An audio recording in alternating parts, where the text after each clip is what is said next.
सलामुअलैकुम दोस्तों। तो दुनिया के सबसे बड़े मुस्लिम देश इंडोनेशिया ने इजराइल के साथ पहली बार अपने रिश्ते सामान्य करने जा रहा है। इसके बदले में इजराइल अब इंडोनेशिया को विकसित देशों के संगठन OECD यानी organisation for economy corporation and development में अपना समर्थन देगा। इससे अब इंडोनेशिया के OECD के सदस्य बनने का रास्ता साफ हो जाएगा। इजरायली मीडिया की रिपोर्ट के मुताबिक करीब 3 महीने तक चली गोपनीय बातचीत के बाद इंडोनेशिया ने यह सहमति जताई है। एक इजरायली अधिकारी ने इसकी पुष्टि की है। इंडोनेशिया ने इजराइल को ऐसे समय पर मान्यता देने जा रहा है जब दुनिया भर में इजराइल को लेकर नफरत बढ़ी है और गाजा युद्ध को लेकर ईरान से लेकर पाकिस्तान तक मुस्लिम देश भड़के हुए।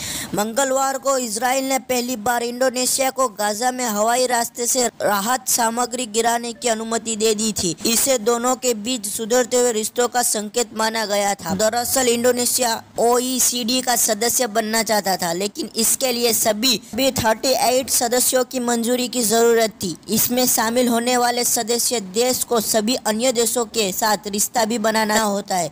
इसमें इजराइल भी शामिल है। इजराइल ने बिना मान्यता दिए इंडोनेशिया को शामिल किए जाने का विरोध किया था। इंडोनेशिया के इस कदम को हमास, ईरान और उसके समर्थकों के लिए बड़ा झटका माना जा रहा है। तो वहीं इजराइल और हमास की जंग शुरू हुए 6 महीने हो गए हैं। इस बीच इजरायली सुरक्षा बलों गाजा पट्टी पर हुए हालिया एयर स्ट्राइक में हमास के नेता इस्माइल हानिया के 3 बेटों की मौत की पुष्टि की है। इजरायली सेना IDF ने दावा किया कि इस्माइल हानिया के 3 बेटे गाजा में हवाई हमलों में मारे गए। इस्माइल हानिया ने अल जजीरा को दिए इंटरव्यू में कहा कि जेरूसलम और अल अक्सा मस्जिद को आजाद कराने की जंग में उनके 4 बेटों में से 3 बेटे शहीद हो गए। उन्होंने कहा कि दुश्मन को लगता है कि हमास के लीडर के परिवारों को निशाना बनाकर वे हमें झुका देंगे, इससे हम अपनी मांगों से पीछे हट जाएंगे। अगर किसी को लगता है कि मेरे बेटों को निशाना बनाकर वे हमास को उसका रुख बदलने पर मजबूर कर देंगे तो ये भ्रम है। इसके अलावा इजरायली हमलों में अब तक इस्माइल हानिया के भतीजों और भाई के भी मारे जाने के दावे किए जा रहे हैं।